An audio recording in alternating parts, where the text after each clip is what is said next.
Salut à tous, aujourd'hui on se retrouve pour parler du film événement de l'été, Deadpool et Wolverine. Petit rappel, c'est le film Marvel de 2024. Après 2 opus déjantés chez Fox, notre mercenaire préféré débarque enfin dans le MCU et il ramène avec lui son pote Griffu. Effectivement, l'histoire, sans trop spoiler, Wade Wilson se fait recruter par le TVA, oui, il vaut mieux avoir vu Loki, pour sauver le multivers. Sa mission, faire équipe avec une version alternative de Wolverine. Autant vous dire que ça va partir en cacahuète. Je te l'ai dit, on veut pas de toi ici. Et on veut de toi nulle part. Alors casse-toi de mon bar. Serre-moi un dernier verre et j'y vais. Salut mon poussin. Fais-moi plaisir et viens avec moi tout de suite. Désolé ma belle, je suis pas intéressé. Ok, tic-tac, je suis un peu pressé par le temps alors. Allez hop, on y va. Oh ouais. Oh, t'as la griffe qui bande mou. C'est assez fréquent chez les Wolverines de plus de 40 ans. Fous-moi la paix. Si tu veux pas d'un deuxième trou du cul au milieu du front, t'as intérêt à me suivre.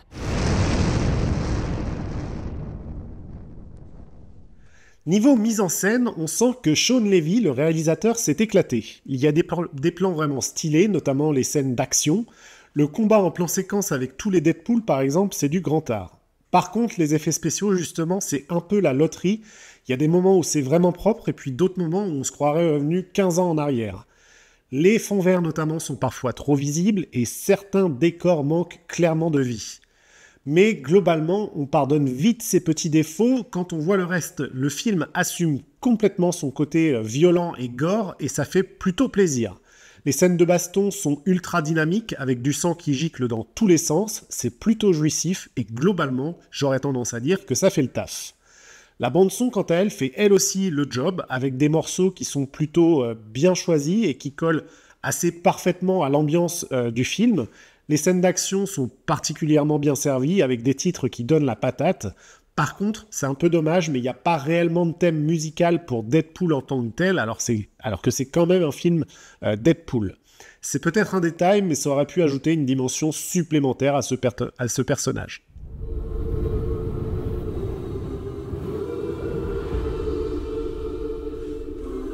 Je suis sur le point de perdre tout ce qui compte à mes yeux. J'en ai rien à foutre. C'est ça que t'as dit quand ton monde s'est retrouvé dans la merde? Répète pour voir. Ce Wolverine a complètement laissé tomber son univers.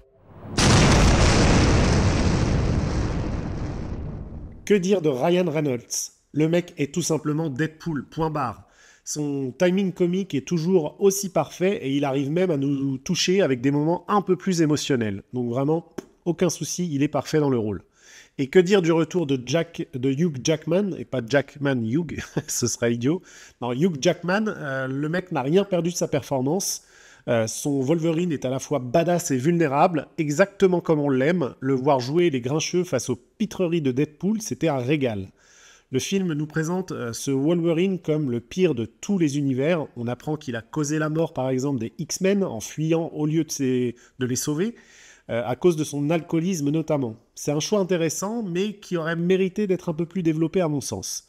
Par contre, le côté bestial de Wolverine est parfaitement rendu.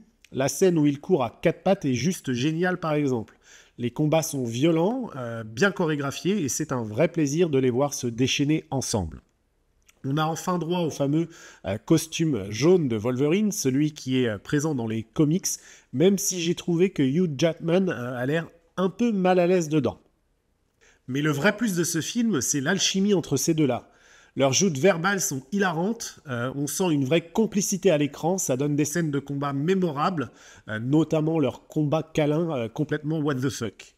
Emma Corrin interprète l'antagoniste principale du film. Elle joue globalement bien, mais souffre d'un personnage qui manque un peu en profondeur, avec des motivations qui sont compréhensibles, même si elles sont quand même totalement clichés. Détruire notamment tout un univers pour régner sur le néant.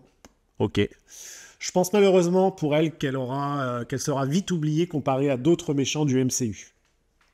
Matthew McFadden, quant à lui, est un super acteur que je savoure actuellement en regardant par exemple la série Succession. Son personnage est présenté comme insupportable, mais c'est intentionnel, et du coup, il surjoue clairement, mais c'est bien fait, j'adore, là aussi, aucun problème.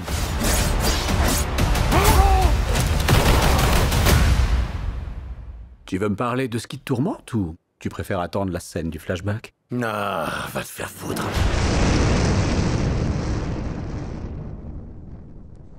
Niveau scénario, le film joue sur deux tableaux. D'un côté, on a l'histoire principale qui reste assez basique pour un film de super-héros. De l'autre, on a une tonne de références et de clins d'œil pour les fans, ce qui est toujours coupable, on va dire, mais c'est un plaisir coupable que j'assume personnellement. Le film réussit le pari difficile de proposer des caméos qui ne sont pas juste là pour faire joli. Chaque apparition a un vrai impact sur l'histoire ou apporte quelque chose au niveau de l'humour. La scène avec Chris Evans en torche humaine est un vrai moment de bonheur pour les fans. On pensait le voir une seconde, mais il a un vrai rôle dans le film. C'est génial de le revoir dans ce costume avec un look totalement différent, et c'est d'ailleurs génial tout court de le revoir. Le retour de Wesley Snipes en Blade est aussi un grand moment. Le film joue notamment habilement sur la supposée tension entre Snipes et Reynolds, ce qui donne lieu à des échanges plutôt savoureux. Et enfin, la surprise du chef dans ses caméos, c'est Channing Tatum en Gambit. Non seulement il est hilarant, mais en plus il est plutôt badass. Les scènes où il utilise ses pouvoirs sont vraiment impressionnants. Moi, j'ai aimé tous ces caméos. Pour une fois, je les ai trouvés bien amenés. Donc, dans ce cas, je dis plutôt oui. Bon, après, faut avouer que si on commence à trop réfléchir sur le scénario, il y a pas mal de trucs qui ne tiennent pas debout. Les règles du multivers, notamment, sont un peu floues. Et certaines facilités scénaristiques font grincer des dents. Mais bon, on est dans un film Deadpool, du MCU en plus. Faut pas non plus chercher une logique à tout prix, évidemment. Concernant le multivers, justement, le film essaie de rester cohérent avec les règles établies dans la série Loki. On retrouve donc le TVA, le concept de flux temporel, etc. C'est appréciable tout de même de voir cette volonté de créer un univers encore cohérent dans le MCU, alors que ces derniers temps, c'était forcément pas toujours évident.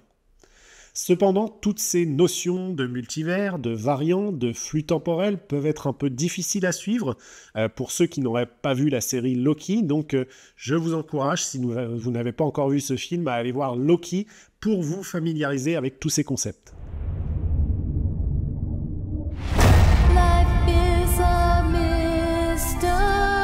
Je sais pas comment sauver le monde, mais toi, tu sais faire. Crois-moi, petit, je suis pas un héros. T'étais un X-Men.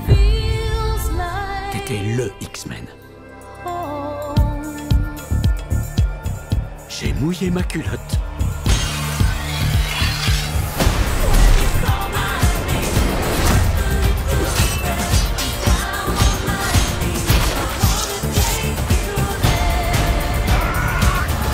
Qu'est-ce que c'est bête, un garçon? Mais c'est de ça que je parle. La super méga grosse scène au ralenti. Qui sait si on survivra ou pas?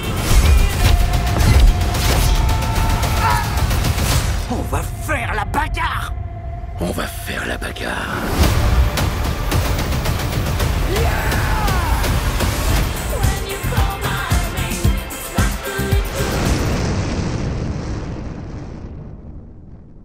Alors, évidemment, qui dit Deadpool dit humour omniprésent. Là, on est servi, clairement. Les blagues fusent à un rythme effréné, avec un mélange de gags visuels, de jeux de mots pourris et de références, bien entendu, à la pop culture. Ce qui marche particulièrement bien, à mon sens, c'est l'autodérision. Le film se moque à la fois de Disney, du MCU, et même de ses propres acteurs. La vanne, comme je l'ai dit, entre Ryan Reynolds, par exemple, et Wesley Snipes, m'a moi bien plu, et elle m'a fait plutôt rigoler. Bon, évidemment, par contre, sur la durée, ça peut devenir un peu fatigant, mais ça ne dure que 2 heures, donc globalement, on apprécie plutôt ça. On se fait une petite ligne? Arrête! La coke, c'est le seul truc que Disney nous a formellement interdit. Mais on peut parler de Blanche-Neige si tu préfères. Ils connaissent l'argot, ils sont briefés, il y a des listes. Je peux pas dire sucre en poudre. Dis les gars de la narine. Poussière de fée. Même le talc, on peut pas. Je voudrais un bonhomme de neige. Moi aussi. Mais non!